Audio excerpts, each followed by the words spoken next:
Hey everyone, note 6.7 are on the cosine law. The cosine law will come in when we get to a point where we don't have a matching pair, because we use the sine law if we have a matching pair. But if you take a look at this diagram that we have right here, we do not have an angle and then the side that's across from it. We just don't have that information right here. And it's not even like the situation in the sine law where we have two angles and then we can figure out the third angle and then we would finally have a pair. That's not going to end up happening here. So we have something called the cosine law. Okay, so to solve for side length right here, it says the two other sides and their contained angle must be known. So if you take a look at the triangle on the right here, we've got two sides and then the angle that is contained between these two sides. So the angle that connects these two sides together have to be known. So it has to be this specific angle. Any other angle will not work for sine law. Okay, so the formula for finding the third side length using cosine law is, and we're going to split this down into three different sections. C squared is equal to a squared plus b squared minus 2ab multiplied by the cosine of angle C. And just a reminder that lowercase letters are sides and then uppercase letters are angles. So, and it says here, remember that side C corresponds with angle C. So this is the angle that you must find the cosine of. We're going to find the cosine of angle C, okay, when we want to find side length C. So here's the thing though. Sometimes we will use C squared. Sometimes it is not C that we're trying to find, but it's actually A that we're trying to find, for example, side length A. So in that case, our equation would be A squared is equal to B squared plus C squared minus 2BC times the cosine of angle A. And then I'd like you to try to write an equation out for b squared. Pause, see how you do, and then come back to me to see if you get the right answer. So this should be a squared plus c squared minus 2ac times the cosine of angle B. So pretty much it's just these two side lengths are the a and the c in this example right here. They are the B and the C here, and then they are the A and the B here. And then the angle that we want is the angle that we're going to take the cosine of, which is what we have right here. Okay, so let's put this into practice. So this says right here to solve for y. Usually I like to tell students to label these with the letters that we have here to make things a little bit easier. So what we're trying to find is actually side length little b. And remember, the sides that are across from each angle are the lowercase letters. So 3.9 would be a, and 3.2 would be little c. Okay, so here, if I want to solve for b, it would be b squared, I'd be using this one right here, is equal to a squared plus c squared minus 2ac times the cosine of b. And to be honest, you only have to memorize one of these because you can just figure out the rest of them afterwards, okay? And because I'm trying to solve for b and not b squared, I'm actually going to isolate this b first. So the opposite of squaring is square rooting. So I'm going to square root both sides right here, and this ends up being the square root of everything.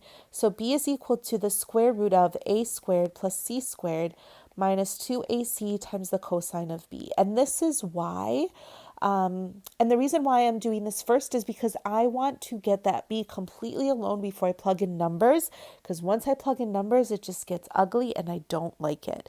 So here, I'm going to say b is equal to, and I'm just going to kind of color code what we have here. So we know that a is 3.9. So every time I see an a, I'm going to replace it with the number 3.9.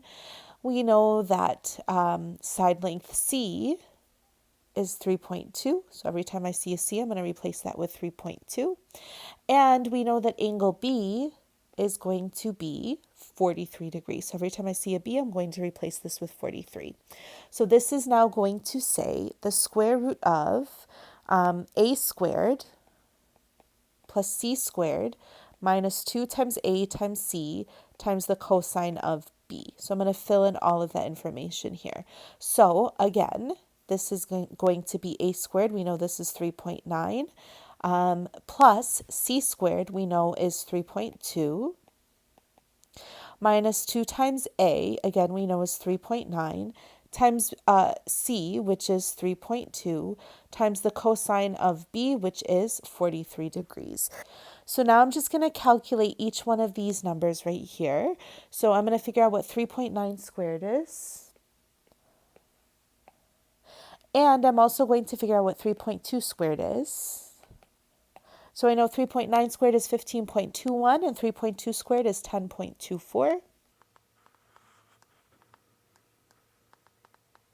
And then I'm going to multiply negative 2 by 3.9 by 3.2. And I end up getting negative 24.96. So I'm going to write down minus 24.96, and that's going to be multiplied by the cosine of 43. And then I'm just going to go ahead and type all of this information in right here. And the reason why is because I don't want to I don't want to deal with all of these ugly numbers. And I don't want to do any rounding. So I'm just going to type it in exactly how I see it into my calculator. So I'm going to type in the square root of 15.21 plus 10.24 minus 24.96 times the cosine of 43, and I end up getting 2.6. So here I can say that b is approximately equal to 2.6 meters. Okay, the next part that we have here is solving for an angle. So in order to solve for an angle using cosine law, all three side lengths must be known. The formula for finding a missing angle using cosine law is as follows.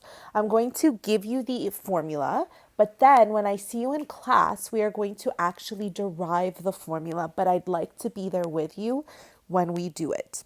So the cosine of C is going to be equal to a squared plus b squared minus c squared all over 2ab. And then, of course, we can do the same thing for cosine of a and cosine of b. If you notice right here, this matches with this right here, okay? And again, we will derive this in class. So if you take a look right here, it says to solve for angle H. So I want to know what this angle is right here. And just a reminder, in order to be able to use the inverse cosine law, we need to know all three sides, which we do.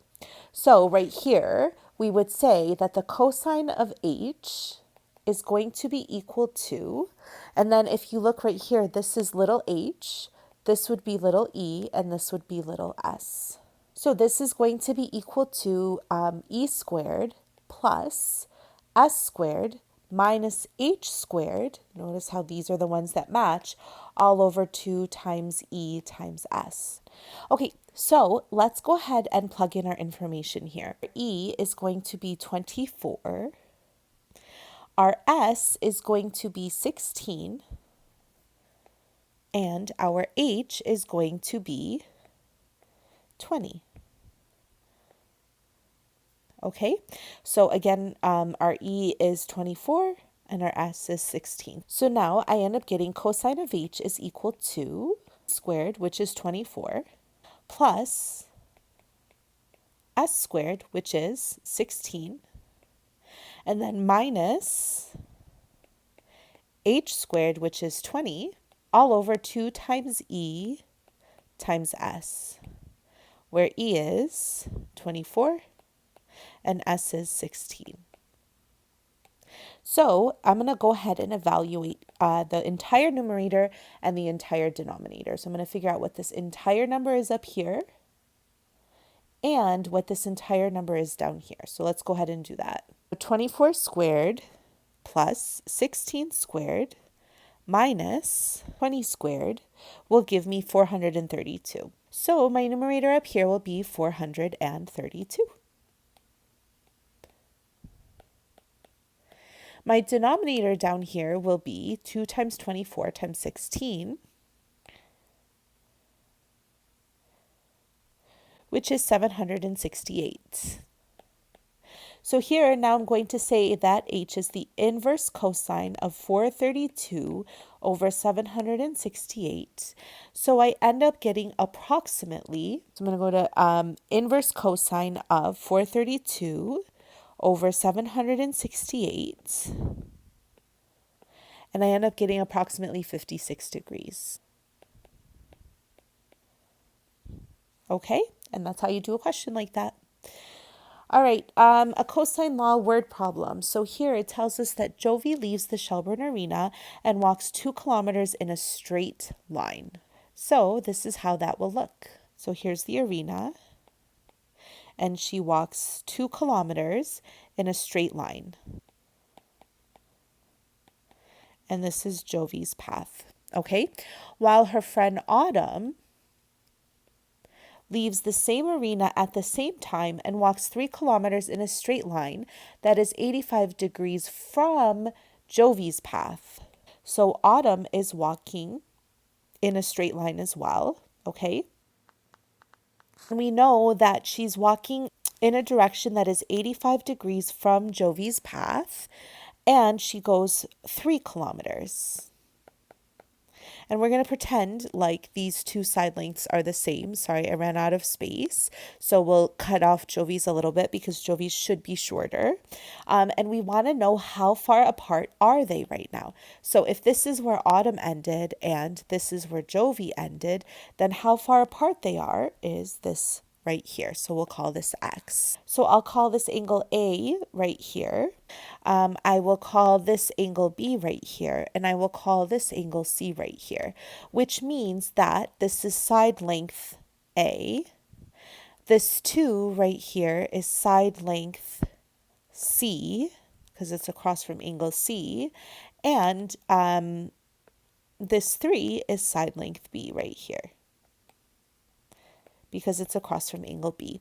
And we're trying to solve for A. So here we can say that A squared is going to be equal to B squared plus C squared minus 2BC times the cosine of angle A.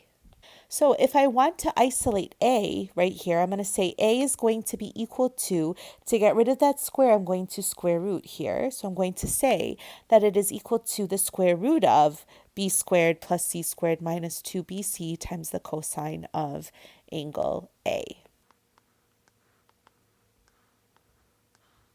And now I'm going to plug in all of that information. So here, A is going to be equal to the square root of B squared.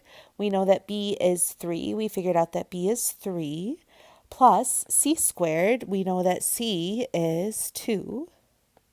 Minus 2 times B, which we know is 3 again, times C, which we know is 2 again, times the cosine of angle A, which we know is 85 degrees. And I'm going to actually just type this whole thing into my calculator exactly as is. So this is going to be equal to the square root of 3 squared plus 2 squared minus 2 times 3 times 2 times the cosine of 85 degrees. And I end up getting 3.5 as my answer. So A is going to be equal to approximately 3.5 kilometers. So we can say, therefore, Jovi and Autumn